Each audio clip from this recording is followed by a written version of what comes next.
آج جو supreme court کا فیصلہ ہے اس میں کہا گیا کہ تحریک انصاف قومی اسمبلی میں مخصوص نشستوں کی حقدار ہے۔ الیکشن کمیشن مخصوص نشستوں پر پی ٹی آئی کے امیدوار کو نوٹیفائی کرے۔ موجودہ کیس کے پیش نظر الیکشن کمیشن 2024 کے الیکشن میں اپنا کردار ادا کرنے میں ناکام رہا ہے، اور آگے چل کے کہا گیا ہم بوجھل دل سے محسوس کر رہے ہیں کہ اختلاف کرنے والے دو معزز جج صاحبان جسٹس امین الدین اور جسٹس نعیم افغان نے غیر مناسب آبزرویشنز دی ہیں۔ جس انداز سے انہوں نے اختلاف کیا اس میں شائستگی اور تحمل نہیں ہے۔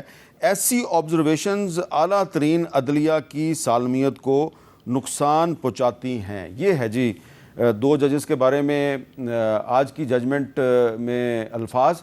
تو سلمان اکرم راجہ صاحب، کیا یہ جو آج کے تفصیلی فیصلے میں دو ججز کے بارے میں جو کہا گیا ہے اور ان دو ججز نے جو 8 ججز کے بارے میں کہا، تو یہ ایک لڑائی جو ہے وہ بہت کھل کر سامنے آ گیا ہے، ججز ایک دوسرے سے لڑ رہے ہیں، تو کیا آپ نہیں سمجھتے کہ اس کی وجہ ان کی نام نہاد یا سو کالڈ پولیٹیکل ایفیلیشنز ہیں؟ یہ جو دو جج ہیں یہ لگ رہا ہے کہ مسلم لیگ نون کے حامی ہیں، اور باقی 8 ججز کے بارے میں کہا جا رہا ہے یہ تحریک انصاف کے حامی ہیں، تو اس میں پھر جو جج کا جو ایک کی غیر جانبداری ہے وہ کدھر گئی؟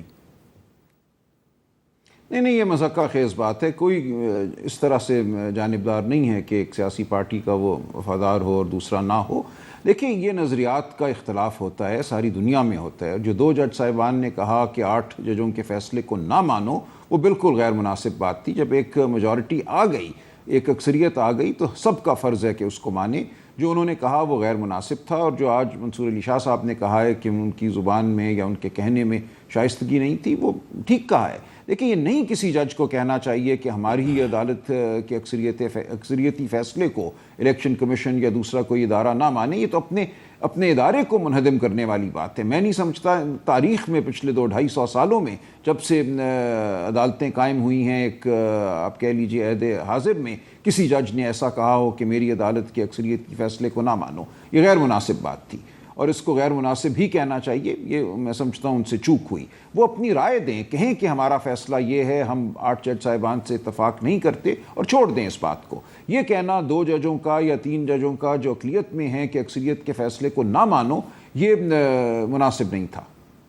اچھا رانا ثناءاللہ صاحب، اب جب منصور علی شاہ صاحب جو ہیں وہ خود کہہ چکے ہیں جی کہ کوئی چوائس نہیں ہے، ہر صورت میں فیصلے پہ عمل درآمد کرنا ہوگا، حکومت لگتا ہے کہ فیصلے پہ عمل درآمد کے خلاف ہے، الیکشن کمیشن بھی حکومت کے ساتھ ہی جائے گا، تو اگر سپریم کورٹ کی طرف سے کنٹیمپٹ آف کورٹ کی پروسیڈنگ شروع ہو جاتی ہے، تو کیا پھر وہ یوسف رضا گیلانی صاحب والی ہسٹری رپیٹ ہوگی، یا کنٹیمپٹ آف کورٹ کی پروسیڈنگز کو بھی آپ تسلیم کرنے سے انکار کر دیں گے؟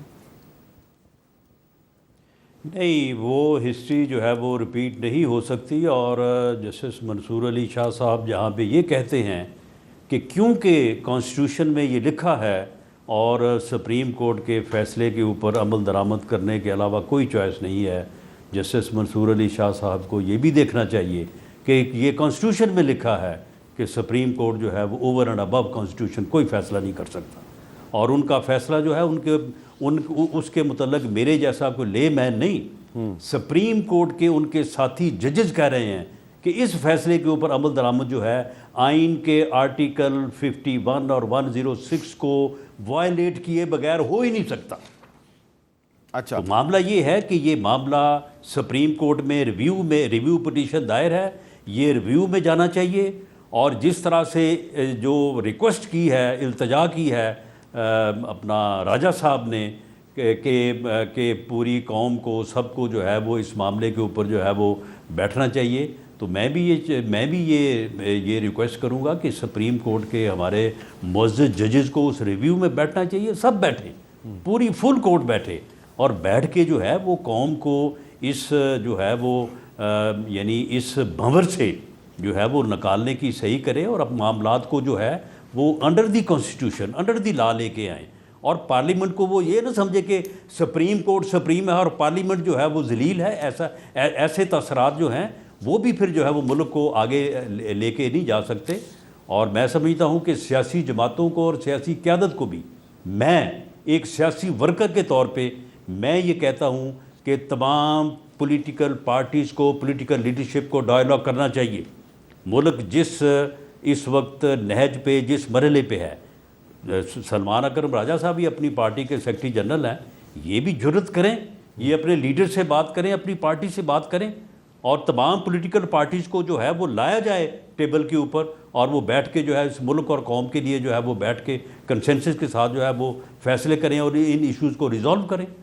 اچھا سلمان اکرم راجہ صاحب، میں آپ سے یہ جاننا چاہتا ہوں کہ آپ کو کیا لگ رہا ہے کہ اگر فیصلے پر عمل درآمد نہیں ہوتا تو سپریم کورٹ اگر توہین عدالت کی کارروائی شروع کرتی ہے تو الیکشن کمیشن کے خلاف شروع کرے گی یا ایگزیکٹو کے خلاف، وزیر اعظم کے خلاف شروع کرے گی؟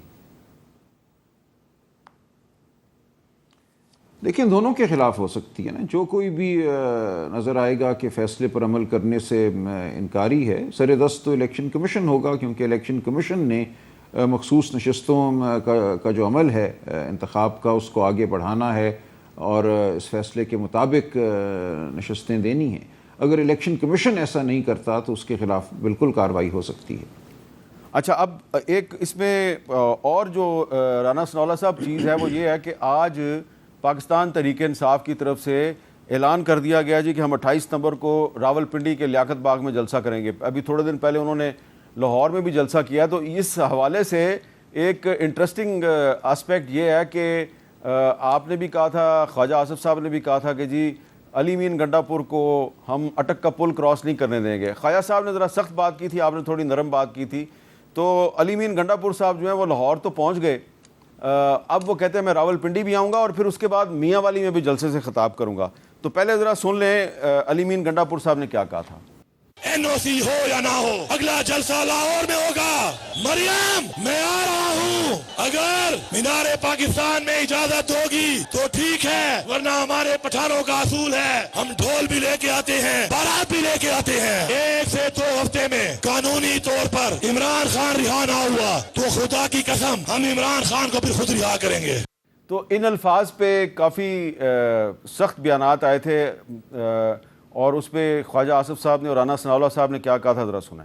15 دن کا انہوں نے کہا ہے کہ انہوں نے رہا کرانا ہے بانی پی ٹی آئی کو، آج دوسرا دن ہے، 13 دن رہ گئے ہیں، ہم انتظار کر رہے ہیں کہ وہ آئے لشکر لے کے۔ اس نے جو ہمارے متعلق کہا ہے نا کہ فلانا کا باپ اور فلانے کا باپ، اگر اس کا کوئی ہے تو آئے لشکر لے کے یہاں پہ، ہم انتظار کر رہے ہیں اٹک کے پل کے، وہ اٹک کے پل پہ انتظار کریں گے۔ چیف منسٹر کے پی کے کی اسے تو اٹک کا پل نہیں کراس کرنے دینا چاہیے۔ وہ پاکستان کا شہری نہیں ہے؟ نہیں، وہ پاکستان کا شہری ہے، لیکن اس نے جو وہاں پہ اس دن کہا ہے کہ میں لاہور کیسے آؤں گا اور میں کیا کرنے کے لیے آؤں گا، تو اگر یہ اس قسم کا جلسہ کرنے کے لیے لاہور کا رخ کرتا ہے تو بالکل اسے وہیں پہ روکنا چاہیے۔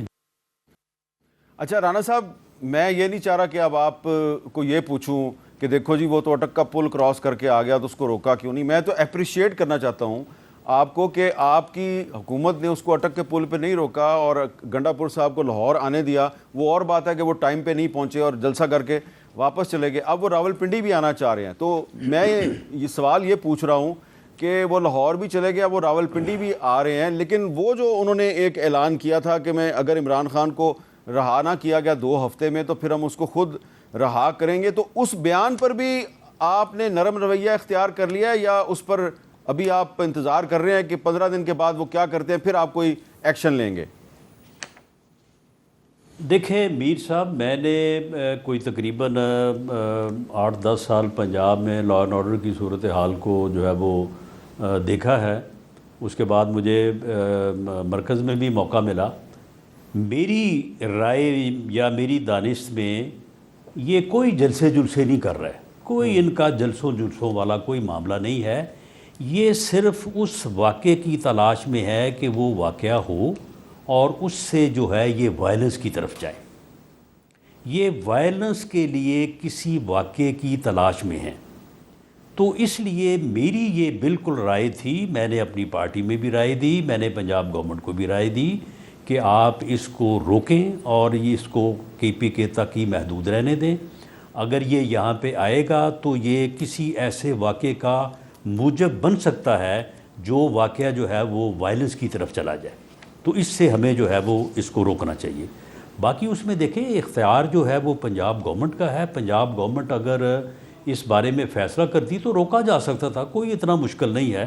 ہم نے 25 مئی 2022 کو علی مین گنڈا پور تو علی مین گنڈا پور ہے نا، ہم نے عمران خان کو روک لیا تھا، تو روکا جا سکتا تھا۔ لیکن اگر پنجاب گورنمنٹ نے یہ فیصلہ نہیں کیا اور انہوں نے ان کو آنے کا فیصلہ کیا تو بہرحال ہماری ایک رائے ہے، رائے تھی، باقی فیصلہ تو پنجاب گورنمنٹ نے کرنا تھا۔ سلمان اکرم رائے صاحب، آپ کے خیال میں یہ پنجاب گورنمنٹ کا اچھا جیسچر نہیں ہے کہ انہوں نے علی مین گنڈا پور کو روکا نہیں بلکہ آنے دیا اور جلسے کا مقام تبدیل کر دیا لیکن آنے دیا؟ آپ اس کو اپریشیٹ نہیں کریں گے؟ دیکھیں، اپریشیٹ میں تب کرتا اگر جو ہمارا آئینی حق ہے، آئین کے تحت اس کو ہمیں استعمال کرنے دیا گیا ہوتا۔ ہم نے مینار پاکستان کا کہا تھا ہمارا حق ہے، ہم کہیں پہ بھی کسی جگہ بھی جہاں جگہ ہو لوگوں کو کھڑا کرنے کی، بٹھانے کی، جلسہ کر سکتے ہیں، ہمیں نہیں کرنے دیا گیا۔ شہر سے باہر 20-30 میل کا فاصلہ بن جاتا تھا شہر سے، وہاں کہا گیا کرو، پھر 6 بجے کا وقت مقرر کیا گیا، پولیس نے دھاوا بول دیا ہمارے اسٹیج پر۔ اس سے پہلے تمام جو سڑکیں آنے والی تھی ان پہ جگہ جگہ بندشیں کھڑی کی گئیں۔ تو اس لیے یہ کوئی قابل ستائش بات نہیں ہے۔ میں یہ کہوں کہ ہمیں انہوں نے ایک لولی لنگڑی اجازت دی تو میں شکر گزار ہو جاؤں۔ یہ حق ہے ہمارا، کھل کر سیاست کریں، ایک آنکھوں میں آنکھیں ڈال کر سیاست کریں، ہمیں کرنے دیں جلسے، ہمیں آنے دیں، ہمارے لوگوں کو اکٹھا ہونے دیں، ہمیں بات کرنے دیں، پھر تو بات ہے کوئی کرنے والی۔ یہ کہنا کہ 6 بجے ہم دھاوا بول دیں گے، پولیس کو تمہارے درپے کر دیں گے، راستے میں کنٹینر کھڑے کریں گے اور پھر ہم شکر گزار ہوں، تو شکر گزار تو نہیں ہو سکتے ہم۔